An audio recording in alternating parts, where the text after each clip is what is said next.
So welcome to our monthly call. We're going to talk a little bit about record books for 2018-2019 and some of the changes that we have going on for the year or that are new for this year. We're also going to talk a little bit about record keeping and the significance that has for our 4-H members. So as we go through this, we're going to talk about some of the implications, but I do think that the changes that we've made are in the best interest of the kids and the program. And so as we go through this, let me know your questions in the text chat, and then we will work through this. So the purpose and objective of the 4-H record book, there's really two main objectives of the record book, and they have two very different distinctions. But the purpose of the book stays the same. So the purpose allows members to tell us how they've grown, what they've learned, and really showcase their 4-H year. It allows them to demonstrate the importance of record keeping, because that's a significant life skill.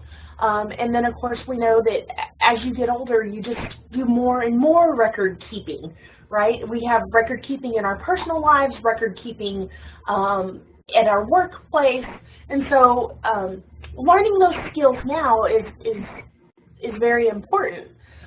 It gives them a written platform for goal setting and writing those goals down, and then creating action steps to reach those goals. And then, of course, it provides an opportunity for competition at county, district, and state. So there's really two very clear distinctions.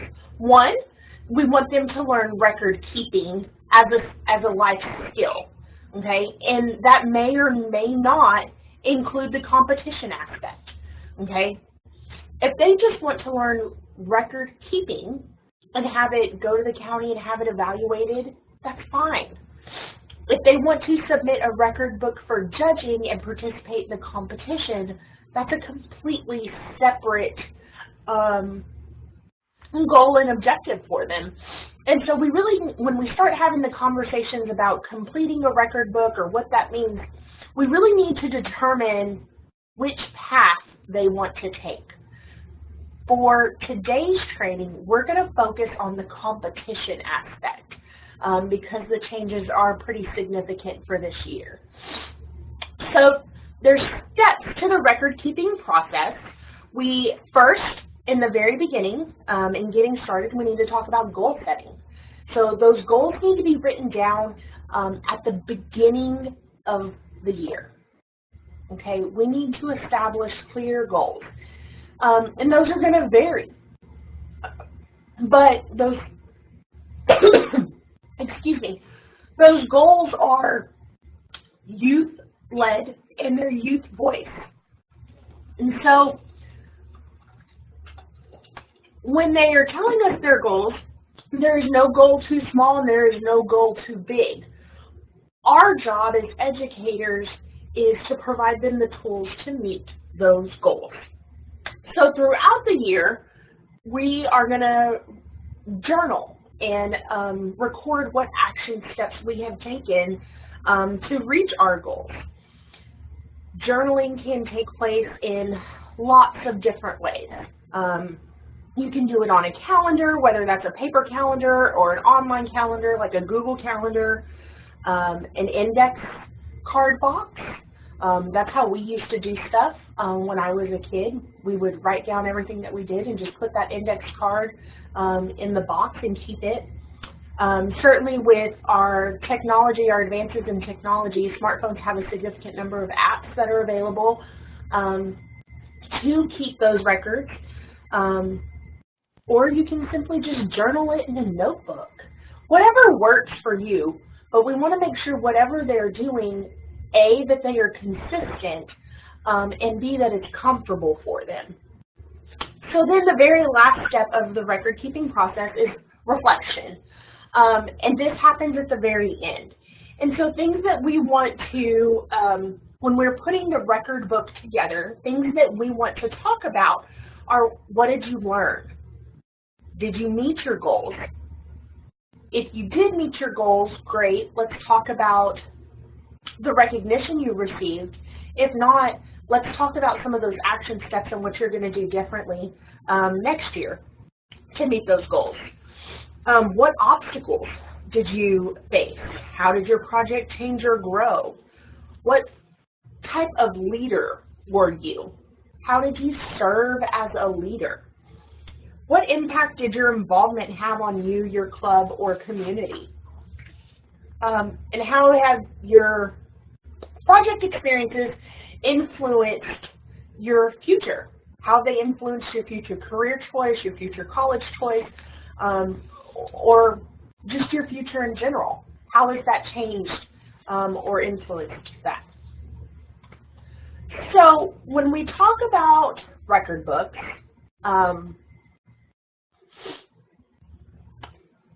this is a quick snapshot, if you will, of what the record book looks like.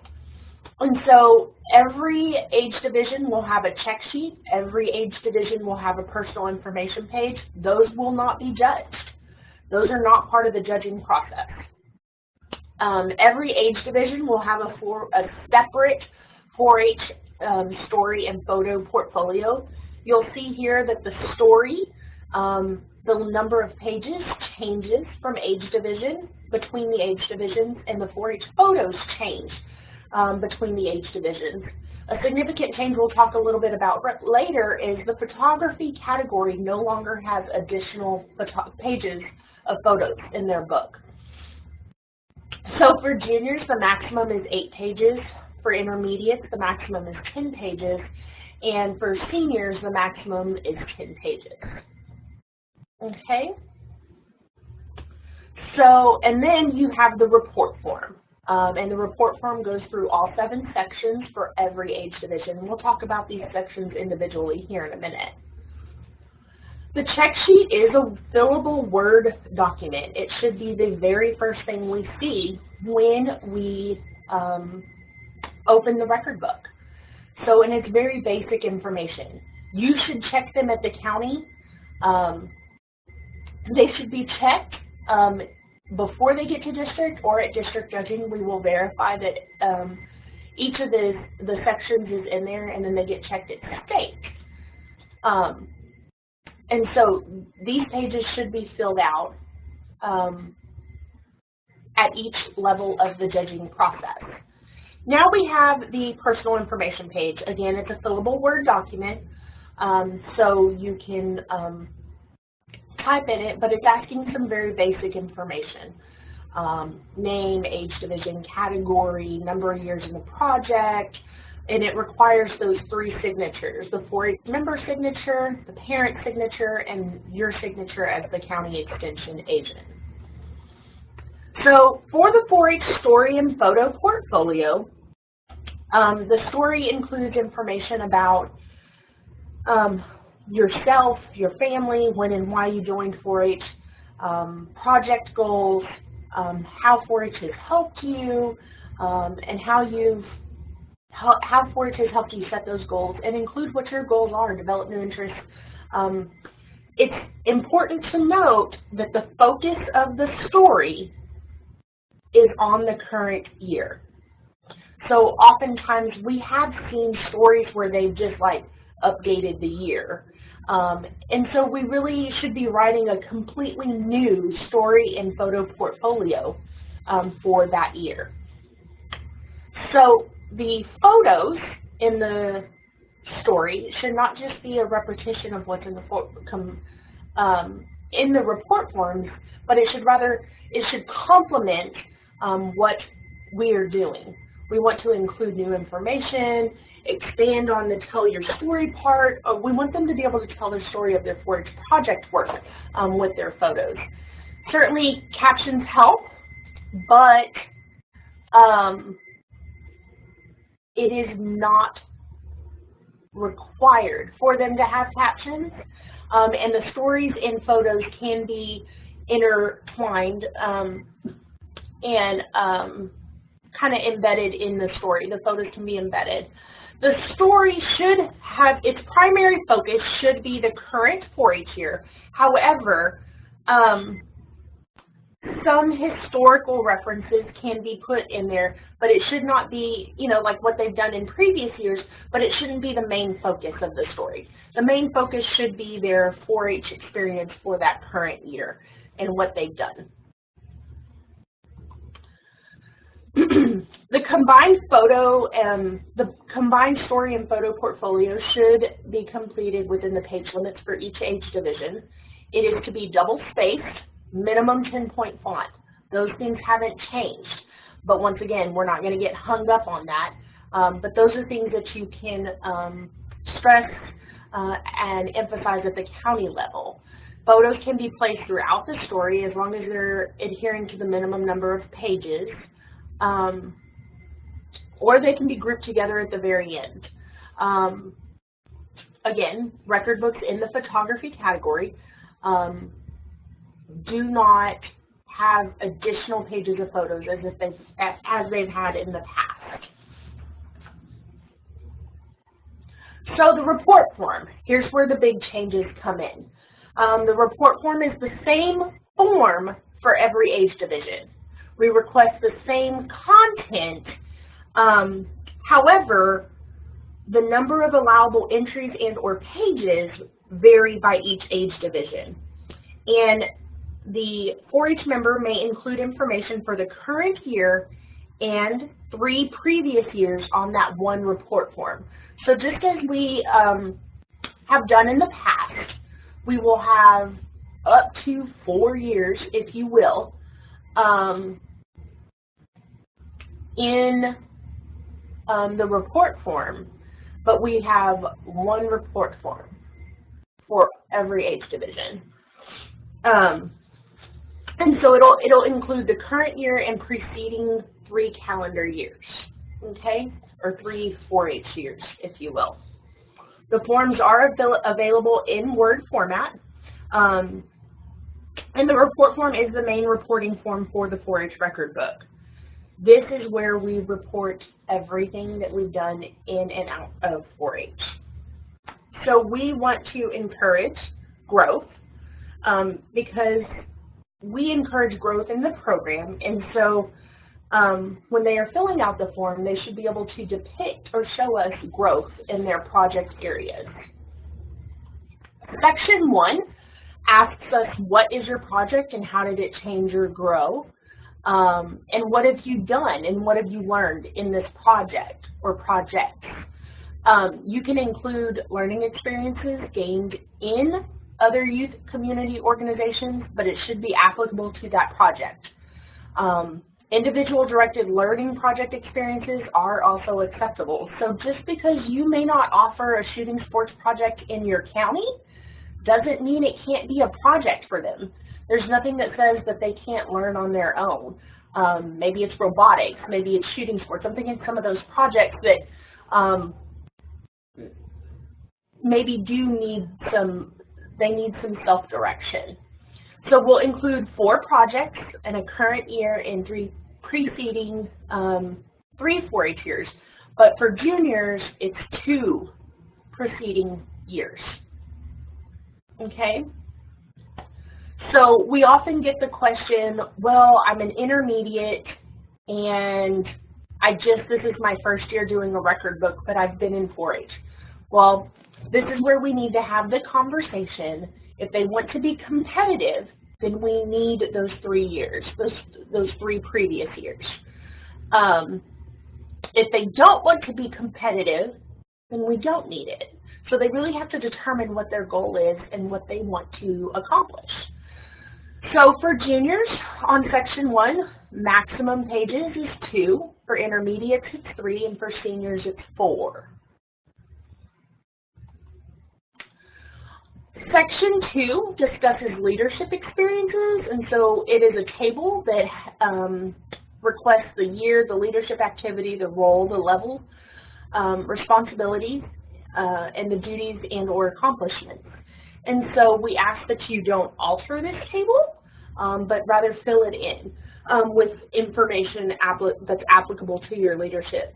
We removed the number of people and hours off of that table because we felt that that information wasn't as significant as them telling us what their duties or accomplishments were, and they can depict that in that small section on the table.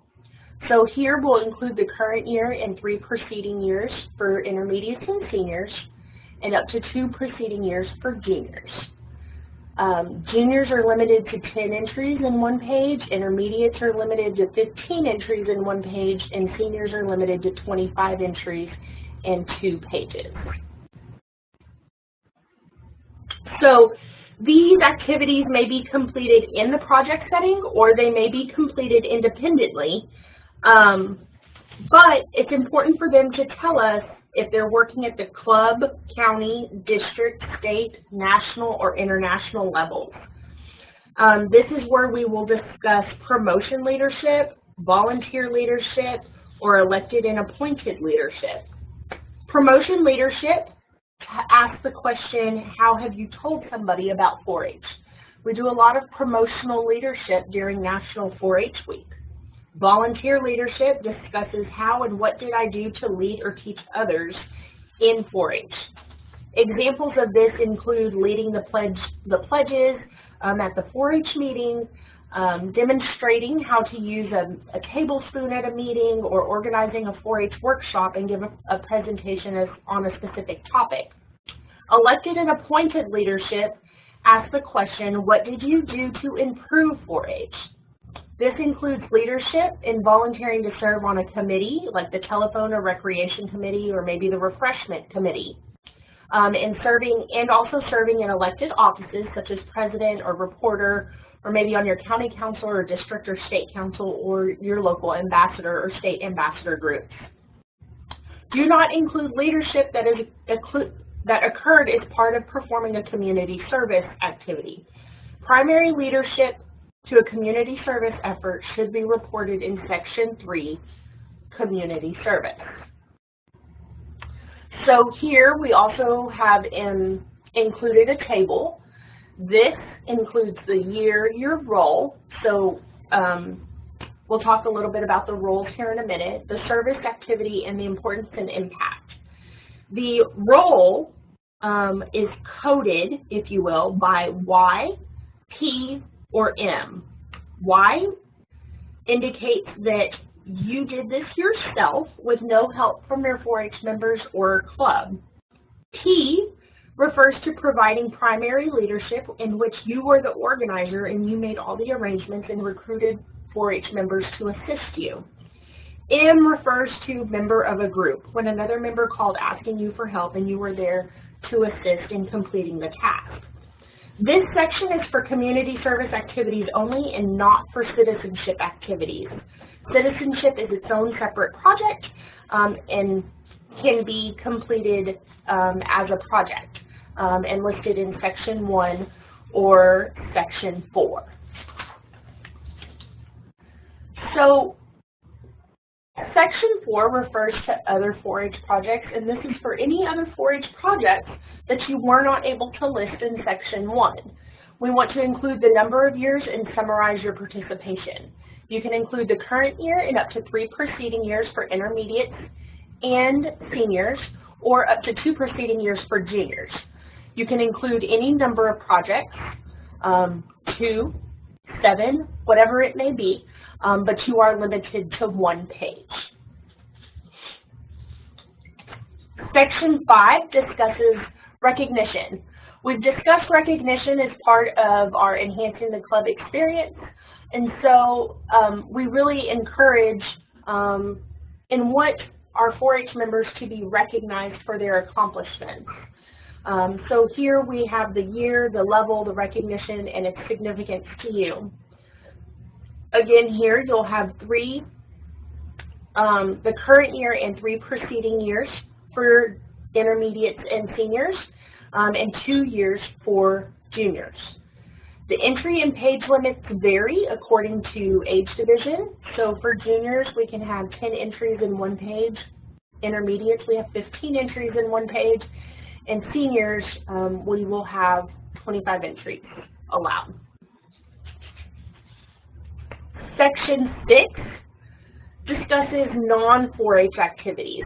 So this is leadership, community service, awards and recognition from other activities such as school, organization, church, other community organizations, Boy Scouts, whatever it may be.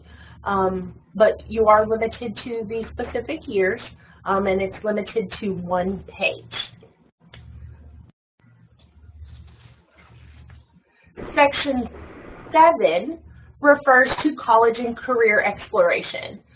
And so as we think about this, we really want our juniors to think about it too, because we've had some discussion as to how a junior can explore various careers. And I say junior age division. There's lots of things that they can do. There's internet research, they can interview somebody, there are tours that they can take, they can shadow somebody. So there's things that they can do that are age appropriate. So we want them to list activities here that help them learn more about the careers they may be interested in. So here we can also list 4 years for intermediates and seniors, or 2 years, or it's really 3 years for juniors. And you are limited to the number of entries and those page limits. So when we talk about, this is just a review of the summary page that we have, but we really want y'all to use this as a guide. And it's a snapshot for you, if you will, and something that's going to be an easy reference. It's page 5 in the family guide, and so that way you can very easily pull this page out and distribute it or use it as necessary. So when we talk about submitting books for evaluation, this is where we get a significant number of questions. So record books will be submitted for competition, and they'll be evaluated based on the information they provide on their project work, leadership, community service, awards, and non-4-H activities. The score sheet has specific judging criteria and weights, or the values, I should say, included there. Record books will be judged primarily on content, and then they will also take into account the details in relation to how long the member has been in 4-H. Oftentimes, learning activities take place outside of 4-H clubs and project groups.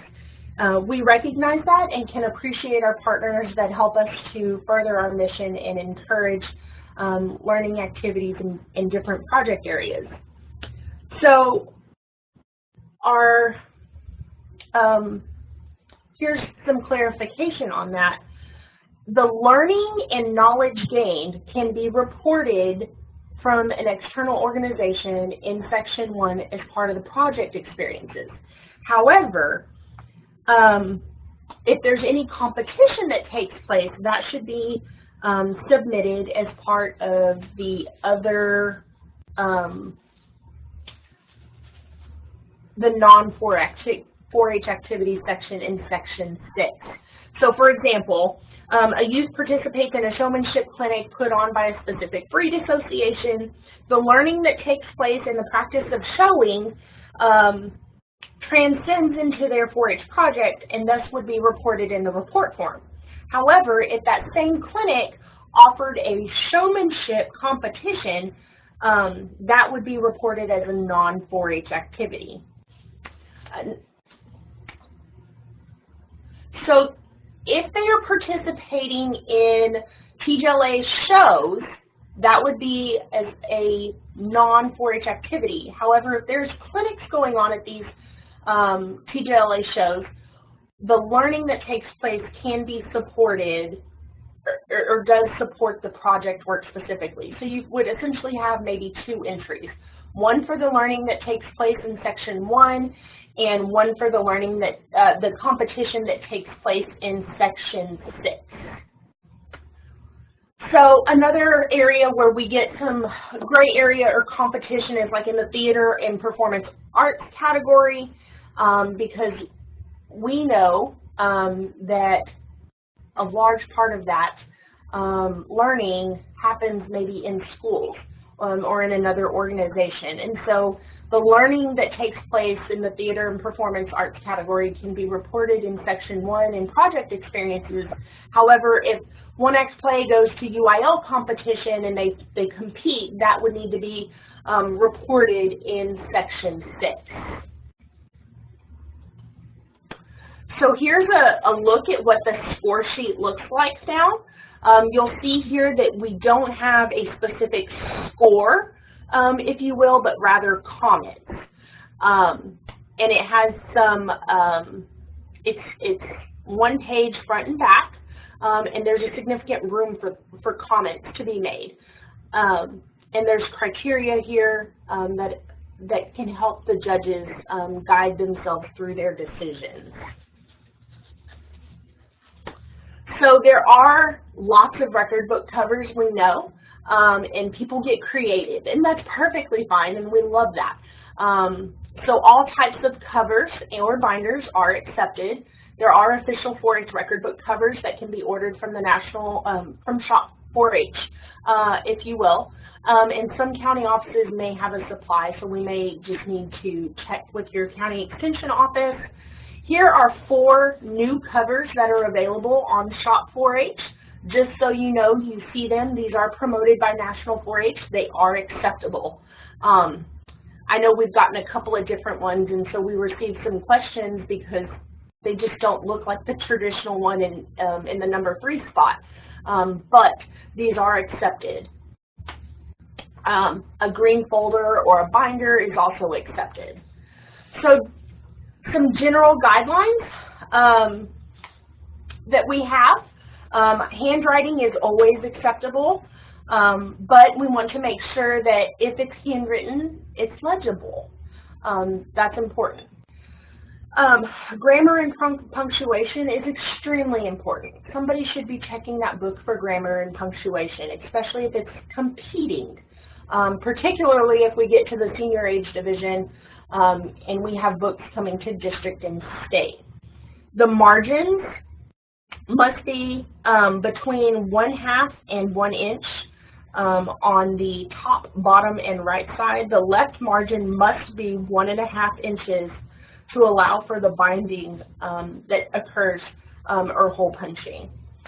Typing paper and bonded weight paper is acceptable. We do not want any construction paper, if you will, and no sheet protectors or dividers are necessary anymore. Creativity is encouraged. We can allow the use of backgrounds, decorative elements, construction paper cutouts through the 4-H story and photo portfolio. This does not extend into the report form. And then the font, color and black fonts are acceptable, a minimum of a 10-point font, equivalent to like a 10-point Arial is what we what our standard is. So there are some additional changes to note and some things we want to reiterate. Photography category books do not have the additional pages for photos anymore. Those photos should be embedded or included in the story and photo portfolio. Old report forms will not be included in any books anymore. And then we have updated categories for the competition. So these are our 20 categories. You'll notice some changes here. We no longer have the recreation category. And then we merged the health and personal safety category. The SET category was expanded to STEM to be in alignment with our big 5 project areas. So those are some of the big changes. We no longer have a companion animal project. We have dog care and training, and so our category now reflects that also. So Recordbook winners, seniors who win first place at the Texas 4-H Record Book competition may submit an additional record book in the same category. The thing that changes is they will only be allowed to go on that trip once. And that trip, while we do pay for part of that trip for them, they still, the trip costs anywhere from $1,250 to $1,500. This isn't new, it's just something that we've always put in our trainings, and it's something that has stayed consistent. So, at this point, I'm going to stop recording.